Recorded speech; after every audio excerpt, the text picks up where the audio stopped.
Boa noite, bem-vindos ao nosso podcast Pod Farma. Hoje teremos uma roda de conversa com o tema Interações entre Fármaco versus Alimento. Temos aqui a presença de Mainara Ribeiro, Vanessa Nascimento, Leonardo Sampaio, Desiana Medrado, Sandra Nascimento e Sidney Alves. Hoje nós falaremos sobre todo o processo, desde qual a importância de se estudar as interações medicamentosas, o que é uma interação medicamentosa, quais as possibilidades de interações medicamentosas com alimentos, qual a importância da via oral no quesito interações medicamentosas, quais são os pacientes mais críticos nesse cenário de interações, os riscos das interações medicamentosas, interações medicamentosas versus reações adversas, a importância dos grupos com atenção em hipertensos diabéticos, como acontecem as interações medicamentosas com os alimentos e no que a dieta influencia, exemplos no dia a dia de como ocorrem essas interações e o papel do farmacêutico no uso racional e na orientação medicamentosa. São temas muito relevantes, né, tudo que a gente vai tratar aqui hoje no nosso podcast, porque os medicamentos e os alimentos, eles podem interagir entre si. Isso acontece de forma benéfica ou também pode acontecer de forma indesejada. E tudo isso pode acarretar no sucesso ou no insucesso, né, da terapia que a gente está lidando com o paciente.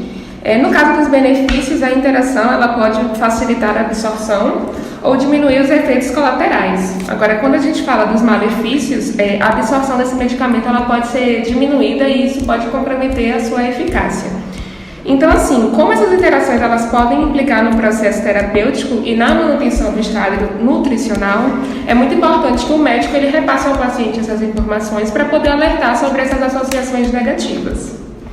A gente escuta muito falar sobre interação medicamentosa, mas assim, acredito que a população ao certo não sabe realmente o que é uma interação medicamentosa, né? Eu acho que vocês também, antes mesmo de começar a estudar na faculdade e se formar, acredito que falavam assim, interação medicamentosa, sim, mas como essa interação medicamentosa pode acontecer? Então, a interação ela é um evento clínico, né? Em que a interação de um fármaco com outro fármaco, um fitoterápico, um alimento, que é o nosso caso que a gente está discutindo aqui, com bebida, né? Por isso que é tão importante a gente salientar para os nossos pacientes não fazer o uso concomitante de medicação e alimento. Eu vejo lá mesmo, no posto em que eu trabalho, né, dando assistência farmacêutica, que o paciente chega para mim, principalmente aquele paciente hipertenso e diabético, que faz uso de vários medicamentos, que são esses pacientes que são mais difíceis,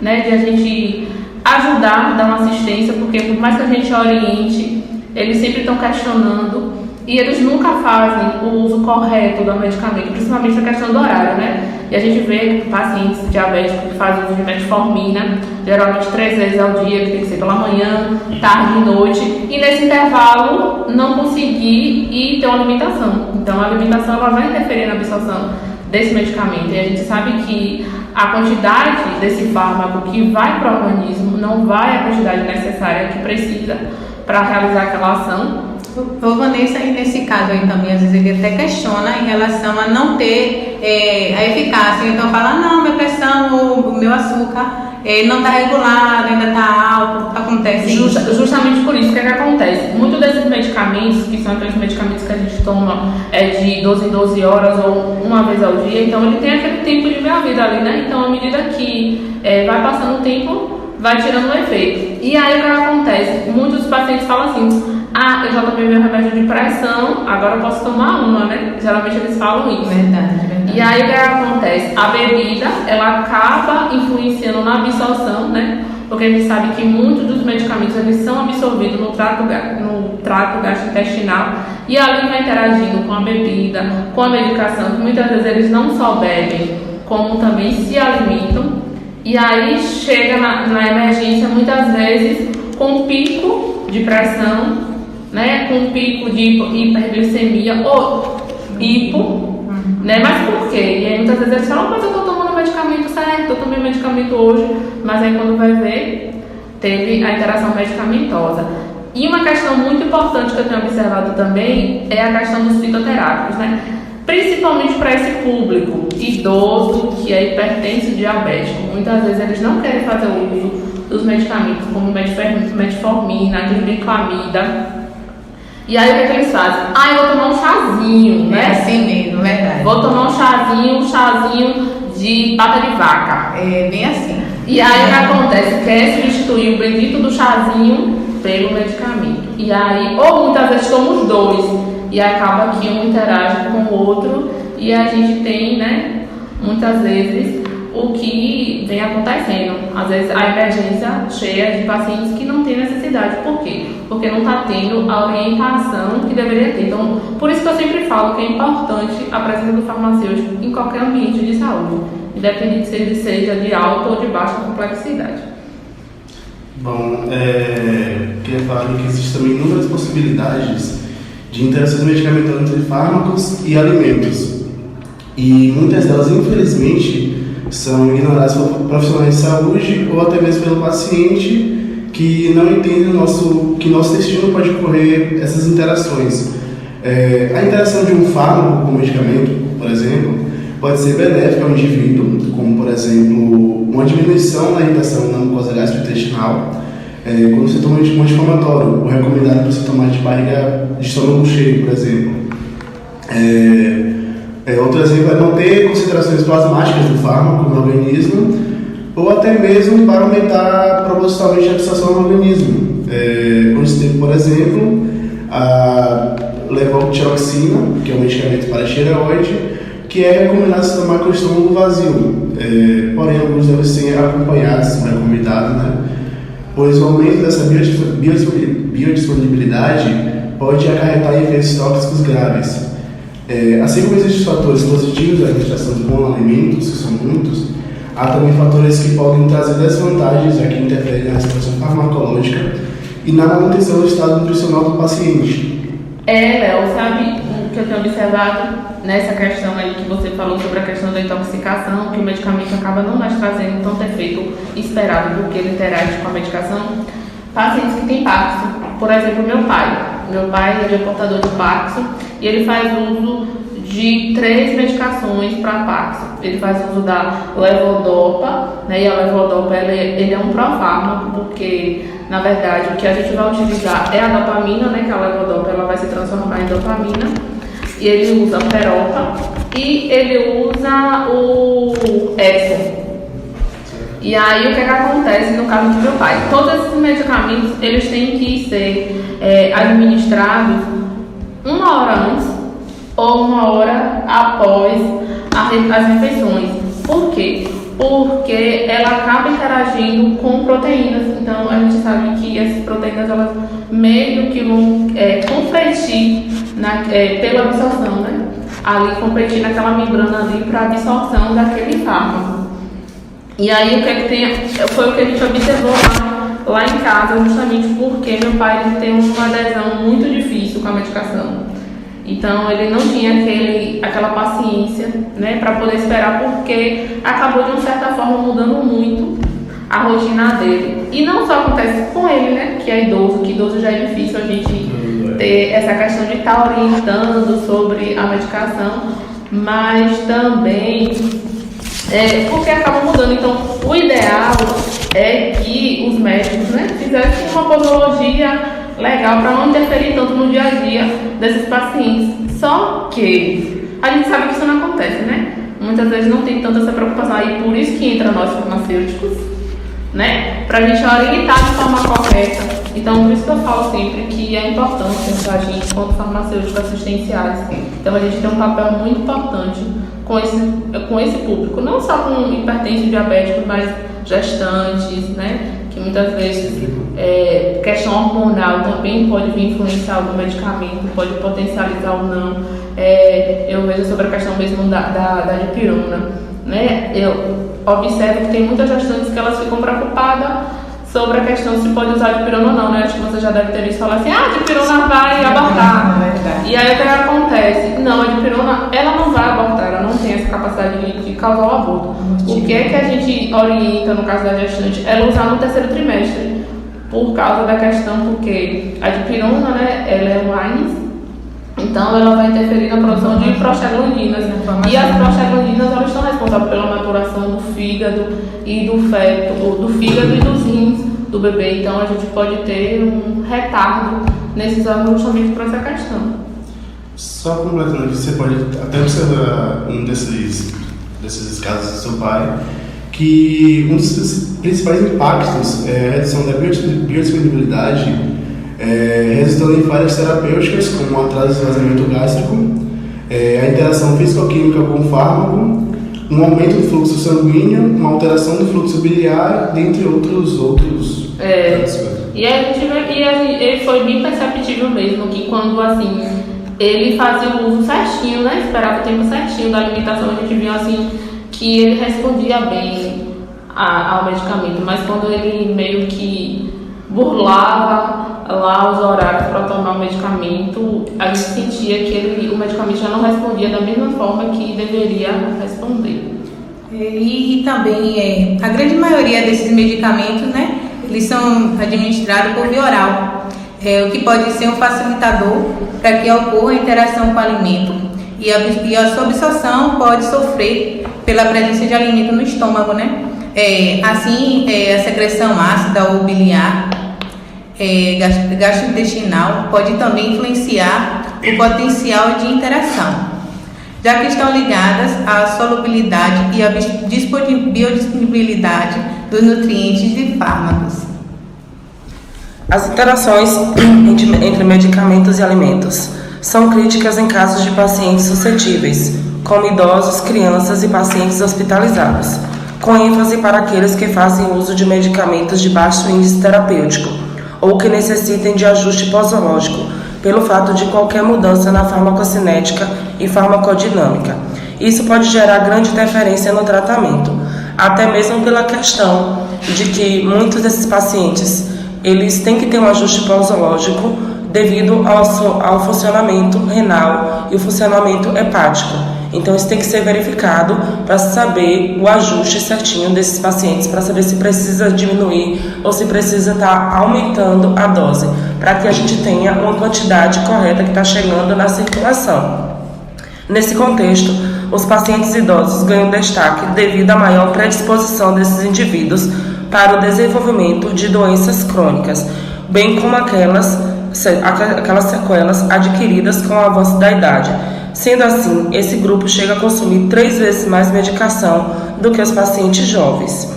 A gente tem também diversos fatores que justificam a ocorrência de interações fármaco-alimento, como o Léo já falou, as características físico-químicas das substâncias envolvidas, a dose do fármaco e a quantidade de nutriente disponível, o momento de administração do medicamento, que foi o exemplo que Vanessa trouxe aqui sobre o pai dela ter que tomar 1 hora antes ou 1 hora depois. Assim como a gente também vai estar trazendo outros exemplos lá na frente, e o horário da dieta, além de aspectos individuais, como o quadro clínico, a polifarmácia, a constituição enzimática e a microflora intestinal. Assim, complementando aqui, a gente às vezes se preocupa só com aquele paciente que está em casa, e às vezes, muitas vezes a gente não se preocupa com aquele paciente hospitalar.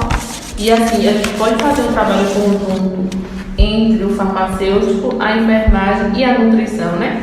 Porque a gente vê sobre a questão da dieta, né? Porque a maioria daqueles pacientes que estão internados estão, né, em dieta restrita. E muitas vezes o nutricionista que está lá responsável pela questão da dieta, ele não sabe que tal medicamento vai interagir com tal alimento. E aí, muitas vezes a gente não consegue alcançar o sucesso, né, no prognóstico daquele paciente, justamente por isso, por coisas que aparentemente são bestas, a gente poderia dizer assim, mas que não são. São coisas assim que acabam influenciando realmente no tratamento daquele paciente.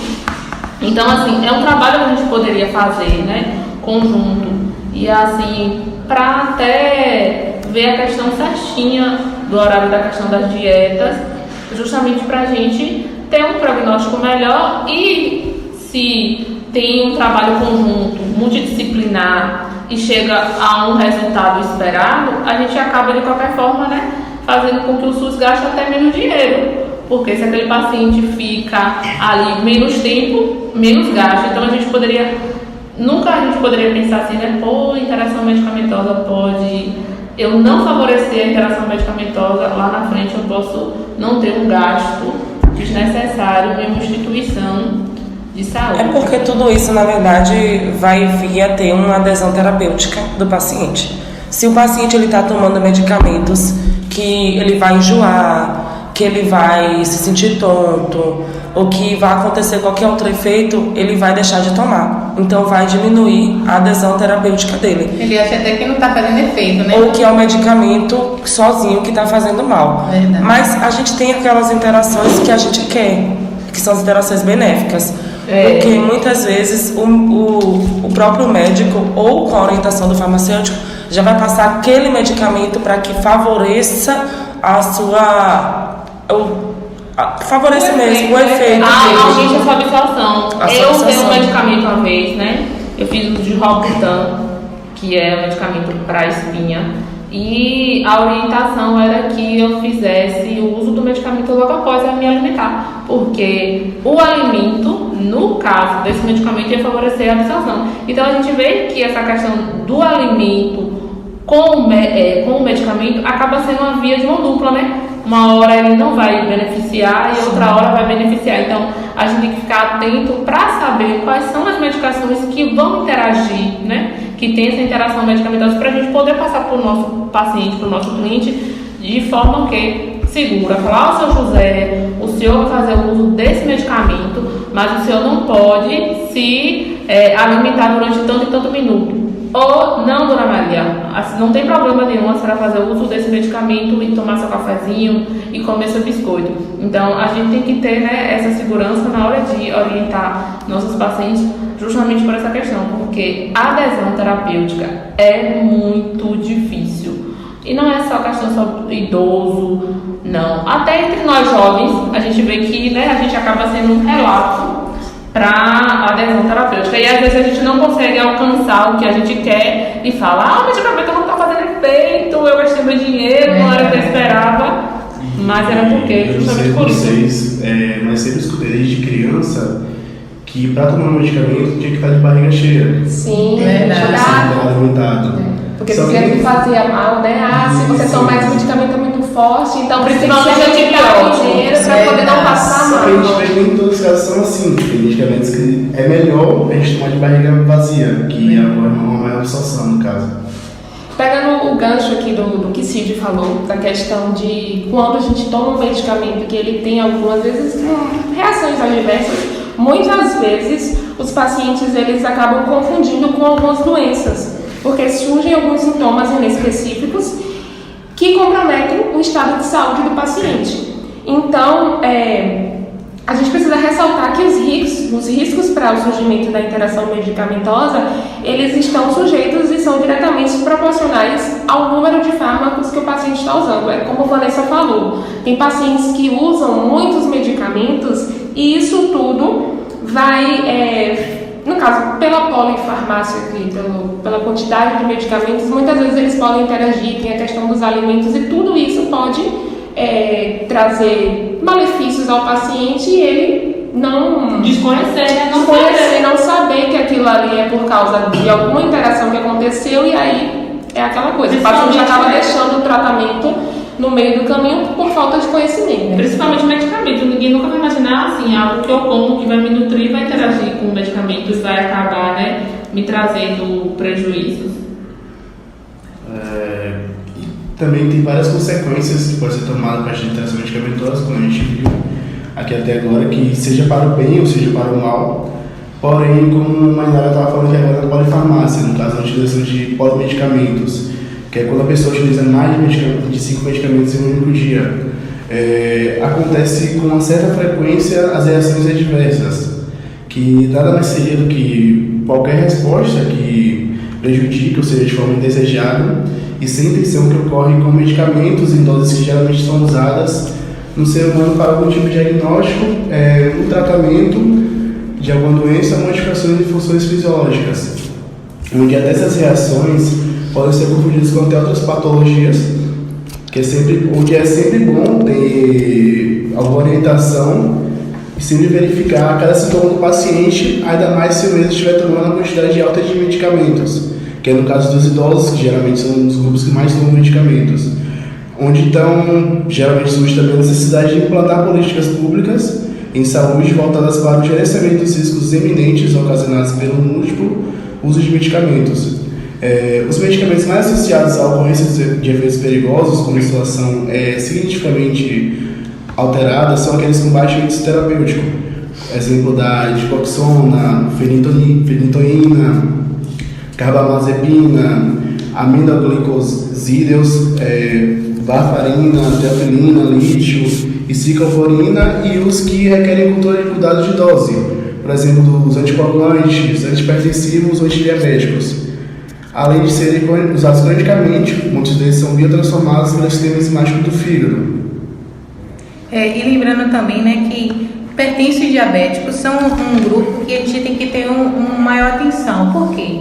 Como a Vanessa falou no início, né, são pessoas que não seguem a risco o tratamento, né, e acaba não tendo aquele efeito desejado, né? Eu vou dar um exemplo aqui de minha mãe, que ela é hipertensa e diabética, e aí ela só toma um remédio de diabetes e quando ela vai comer alguma coisa, ela hoje eu vou comer uma pizza, então eu vou tomar metformina antes, né? E o medicamento de pressão, ela não toma porque ela fala que vai prejudicar ela, que um medicamento vai influenciar o outro e depois ela diz que vai ser um ciclo e quando ela chega a uma certa idade ela vai estar tomando um monte de medicamento, sendo que ela chega a passar mal e quando vai para a UPA a pressão está em 19, né? Tudo isso porque são pessoas que a gente tem que ter mais atenção, independente da idade, sendo ela idosa ou não. A gente observa também, sabe, que pacientes em fase terminal, né? Que já tem dificuldade de deglutir e tal, que precisa fazer uso de sonda muitas vezes. E aí o que acontece? A gente acaba muitas vezes tendo que diluir aquele medicamento ou tendo que, às vezes, colocar vários medicamentos juntos, porque é a única forma, muitas vezes, de fazer com que aquele paciente use aquele medicamento. Exemplo mesmo de minha avó, né? Minha avó foi terminal para CA e ela já estava em metástase, então, assim, ela chegou ao ponto de ter que usar sonda. E a gente usava o medicamento, diluía o medicamento, por exemplo, a dipirona, que ela tinha muita febre, e a gente introduzia na sonda, só que assim, a gente fazia a lavagem da sonda, escovava a sonda e tudo, só que o que acontece, ainda ficava resíduo ali, por mais que você limpasse aquela sonda, ainda ficava resíduo. E o próximo alimento que a gente fazia, a administração, acabava de uma certa forma influenciando ali. Essa semana mesmo eu estava lendo um artigo científico que falava sobre questão de interação medicamentosa, né? E o estudo falava basicamente sobre que foi feito, né, um estudo fármaco-epidemiológico de interação medicamentosa em um hospital universitário aqui no Brasil, em que eles avaliaram 1.785 prescrições de enfermagem, né, de adultos, e encontrou que para cada paciente, né, que recebia em média, aqueles pacientes que estavam ali na enfermaria, aqueles pacientes eram administrados em média 7 tipos de medicamento. Pense aí, um paciente receber 7 tipos de medicamento em 24 horas. Então a gente observa que o espaçamento entre a administração de um medicamento para outro é curto, gente. Então é quase humanamente possível não ter interação medicamentosa aí. E aí o que é que o estudo buscava mais, né? Que desse percentual, 49,7% das prescrições continham interações medicamentosas, sendo que 23,6% eram consideradas moderadas, essas interações, e 5 graves. Em 17,9% das prescrições foi encontrada mais de uma interação medicamentosa. Então, é algo que se tem que se falar, é algo que tem que se estudar, é algo que tem que se debater. Então, a gente tem que estar sempre buscando, nós como farmacêuticos, né, interagir com nossa equipe, porque é um trabalho, uma andorinha só não faz verão, né? Verdade. Então, a gente tem que interagir com o médico, a gente tem que interagir com o enfermeiro, a gente tem que interagir com o nutricionista, com o fisioterapeuta, com todos os profissionais. E passar uma certa segurança para o paciente, né? Justamente. Mostrar que ele tem que fazer certo o tratamento para poder ter um tratamento eficaz e não sentir mais aquilo que ele estava sentindo. Para vocês terem ideia, dentro desse estudo, 51,5%, né, dessas interações medicamentosas, 51,5% apresentaram reações adversas. Então, assim, pensa aí um paciente apresentar uma reação adversa como uma edema de glote. Esse paciente pode vir ter uma parada cardiorrespiratória, falecer simplesmente por uma interação medicamentosa, por algo que é evitável, né? Então, assim, nós como farmacêuticos também podemos, né, estar ali junto com o médico na escolha da medicação, né? A gente sempre dá a nossa orientação, principalmente em caso de antibiótico, né? A gente sempre busca orientar sobre a questão do antibiótico, qual seria o melhor antibiótico, qual seria a melhor posologia, porque cada paciente é único, né?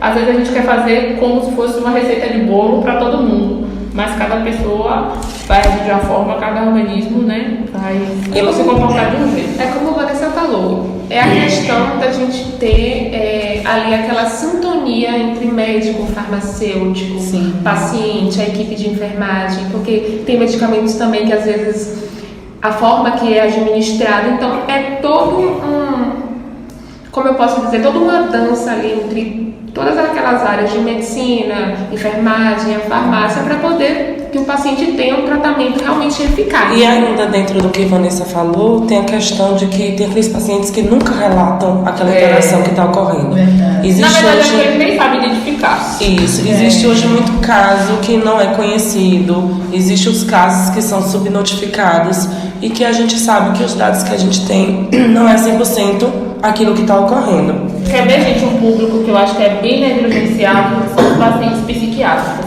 Tem pacientes que fazem 2, 3 tipos de medicamentos diferentes, né? Às vezes faz uso de psicóticos, ansiolíticos, e aí a gente sabe que essas doenças, né, psiquiátricas muitas vezes mexem com o sistema endócrino, que acaba, às vezes, aumentando a questão da alimentação, né, do paciente sentir fome, aí ele não consegue ficar sem comer, aí come demasiadamente e acaba interferindo mais ainda com essa questão da interação medicamentosa, né?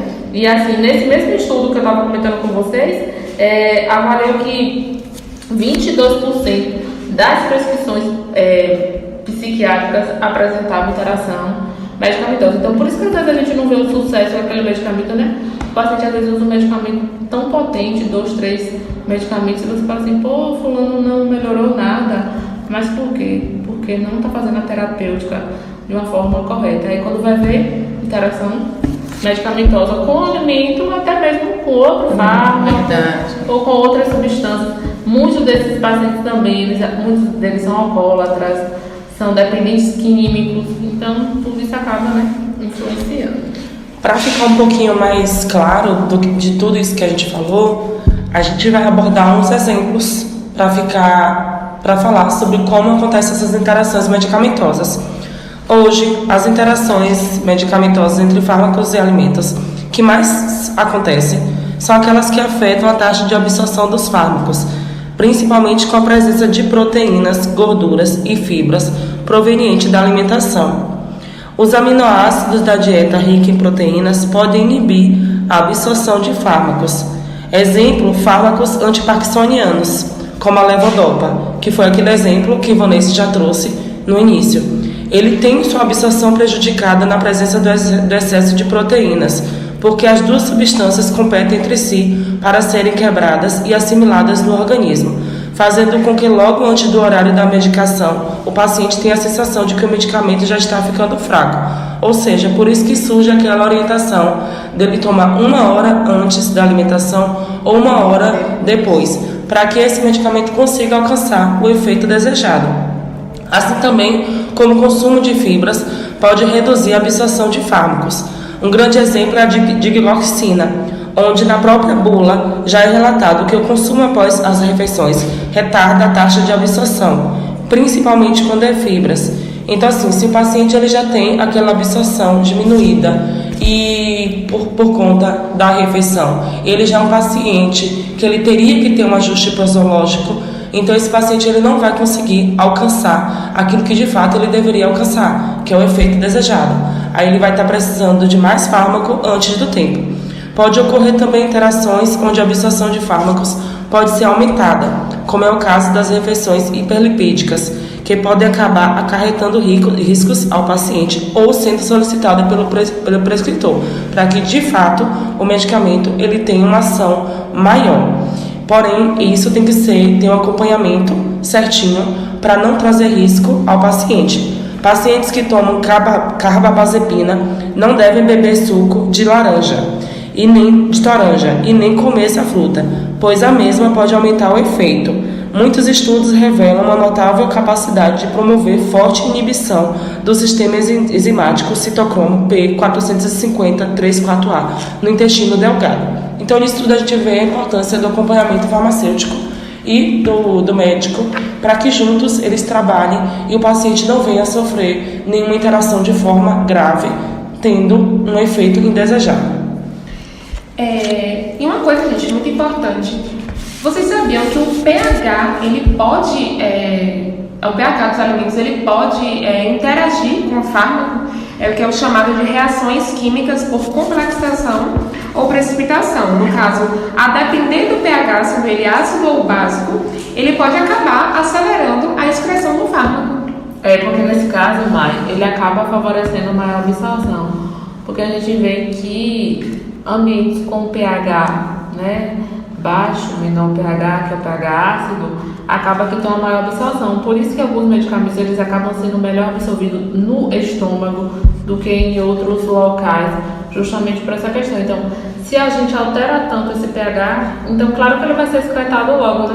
A gente vê, né, que o pH a gente tem um controle de qualidade, né? O pH é um dos controles de qualidade do medicamento, justamente por essa questão, porque vai realmente interferir na absorção, no tempo de meia-vida, na excreção. E aí a gente que entra pacientes renais.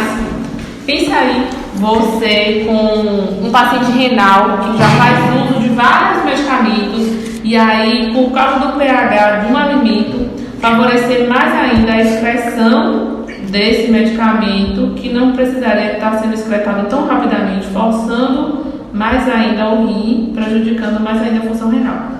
Então a gente observa que é muita coisa envolvida com a interação medicamentosa, que interação medicamentosa não é algo pouco, não. Só queria dar um exemplo aqui, que está aqui justamente comigo, que eu faço uso geralmente do Neosoro, e não é recomendado, no caso, o uso com antidepressivos tricíclicos, como a amitriptilina, a mipramina ou a clomipramina, isso, que pode levar ao aumento da minha pressão arterial, que eu já sofri com isso no passado, e se eu tomar, no caso, com esses antidepressivos, pode chegar a aumentar mais ainda. E o Neosoro, né, que o pessoal usa normal, rotineiro, pega, já está no costume e vai usando. E sendo também que hoje aumentou a quantidade de pessoas que tomam medicamento para depressão, para ansiedade, e também possa ser que eles não saibam sobre essas interações que acontecem. Tem muita coisa no nosso dia a dia dos alimentos que às vezes as pessoas não sabem. Exemplo, a laranja azeda, a romã e a carambola. Elas possuem agentes inibidores de enzimas de biotransformação. Sendo assim, elas podem aumentar a concentração plasmática de fármacos, aumentando a potencialização do efeito, reação adversa e formação de metabólito tóxico.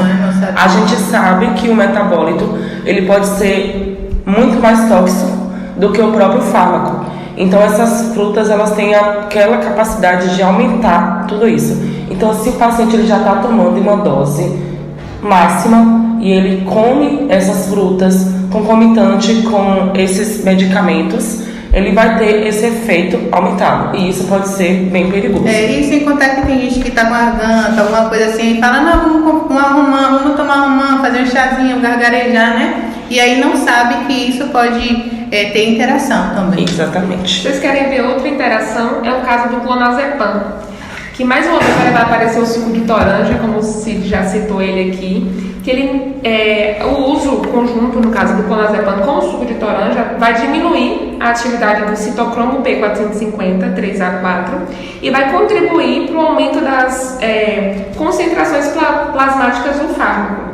Outro exemplo também é no caso de Rivotril com álcool. É aquela questão, né? O paciente sempre quer saber.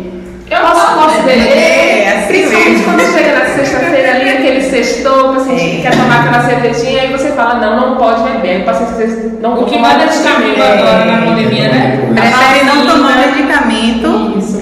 Então, o que acontece? A utilização do Rivotril com o álcool, ele tem um potencial de aumentar os efeitos clínicos do medicamento.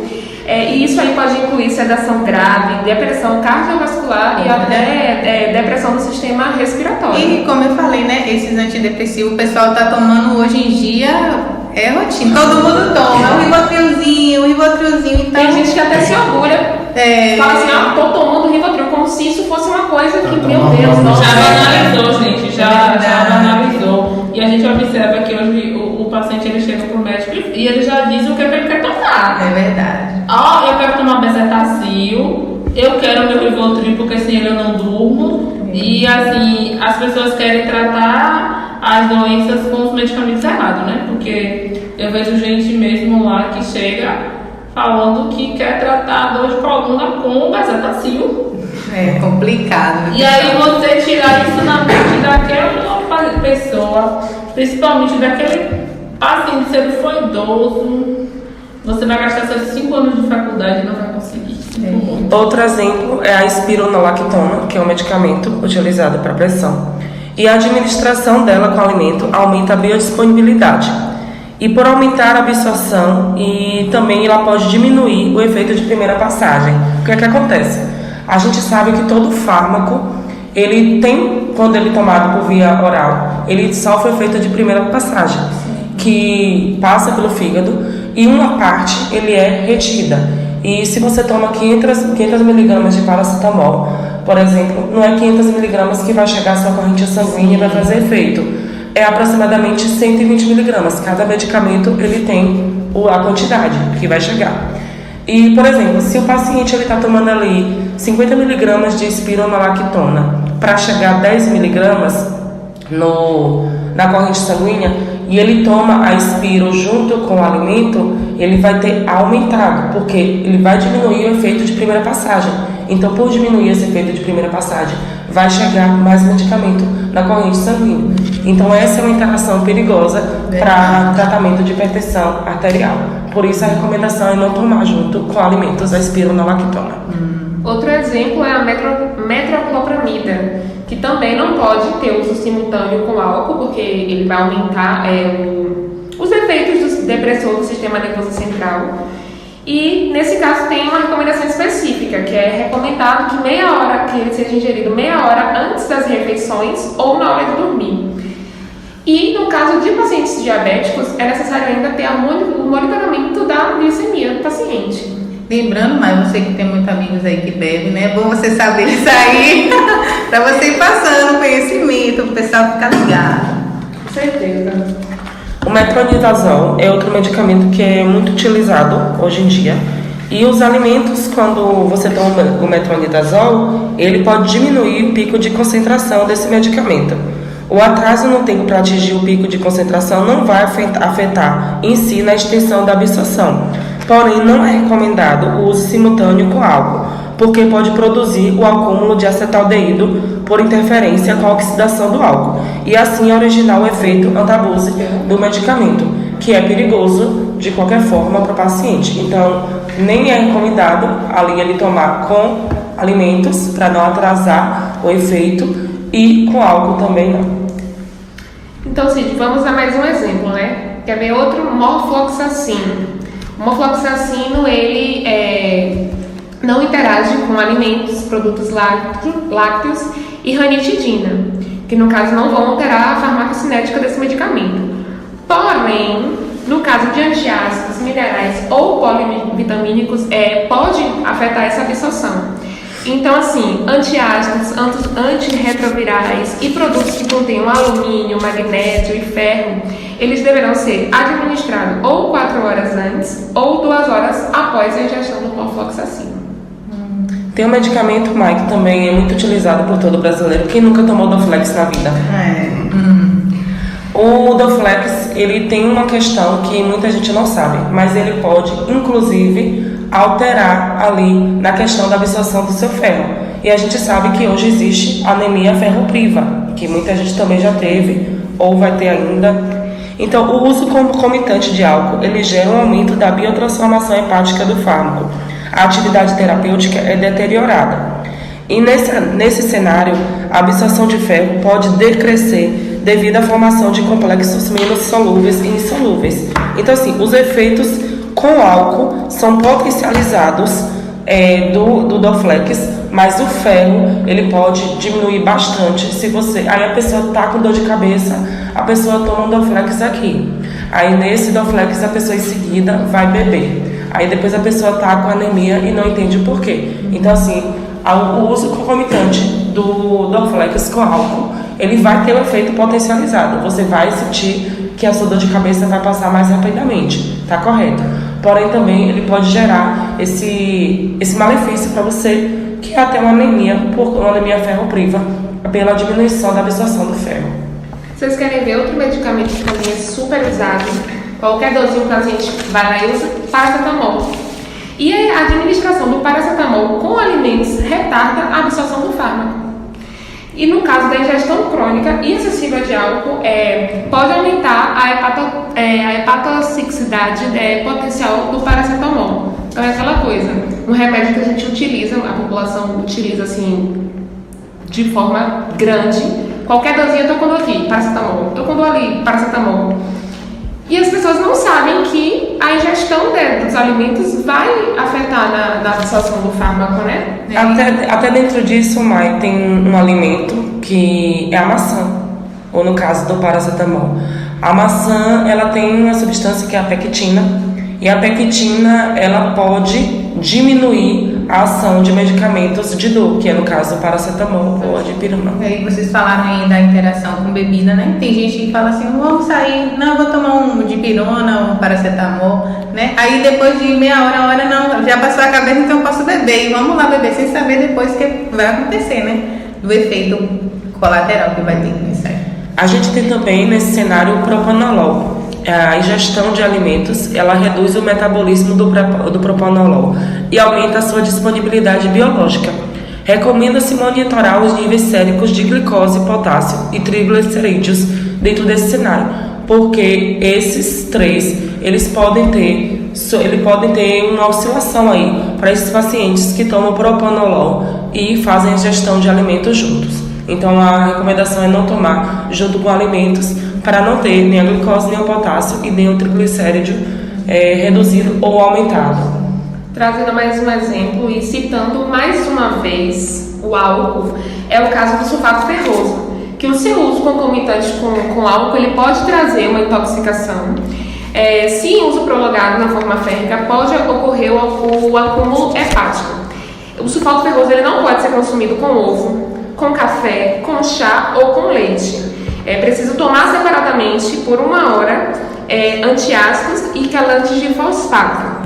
Também pode acontecer que a absorção de ferro ela pode ser aumentada pelo ácido ascórbico, a frutose, o sorbitol, vitamina E e certos ácidos orgânicos, incluindo no caso aí o ácido cítrico, o pirúvico, o lático e o succínico. Então é aquela coisa, né, gente? Muitos medicamentos que a gente já citou aqui interagem com o álcool, como também tem uma gama de medicamentos que não interagem. Sim. Então, assim, é importante a questão de sabermos o que interage e o que não, para que a gente oriente nossos pacientes, como a gente já bateu na tecla aqui várias vezes, para poder o paciente saber o que ele está tomando, que ele seja bem orientado, para que o efeito terapêutico, né, que a terapêutica dele seja um sucesso. Tem um pouquinho de conhecimento, né, assim, a gente poder passar, né, porque isso daí, como a gente estava comentando na aula de ontem, que poderia ter no ensino médio, ensinar algumas coisas, né, pra gente não pecar em relação a medicamento, em relação a primeiros socorros, em relação a tudo. É por isso que eu sempre venho relatando a importância de ter um farmacêutico nas unidades de saúde. E a gente observa que são poucos, né? Principalmente em unidade básica de saúde, não tem a presença de farmacêutico. A gente vê que tem uma farmácia ali popular, faz dispensação de vários tipos de medicamentos, principalmente para hipertensos e diabéticos. E que muitas vezes quem acaba fazendo essa orientação é o enfermeiro ou outro profissional, mas que muitas das vezes eles não têm propriedade, né? Para poder falar sobre a interação medicamentosa, porque é algo assim que eles não estudam com tanta profundidade na faculdade, porque é algo nosso, né? É o papel do farmacêutico. É o papel do farmacêutico. Então, assim, o SUS ainda ele peca um pouco nesse sentido de abranger mais vagas para favorecer, para melhorar essa assistência farmacêutica, porque assim, a partir do momento que a gente tem farmacêuticos para assistir essa população, a gente vai reduzir gastos, porque uma interação medicamentosa vai levar uma reação adversa que pode favorecer um quadro pior ainda e o paciente ir para o hospital, ia ter mais gasto, usar mais medicamentos, ficar mais tempo internado e gerar um custo assim. Então, é algo que a gente tem que mexer lá na base, né?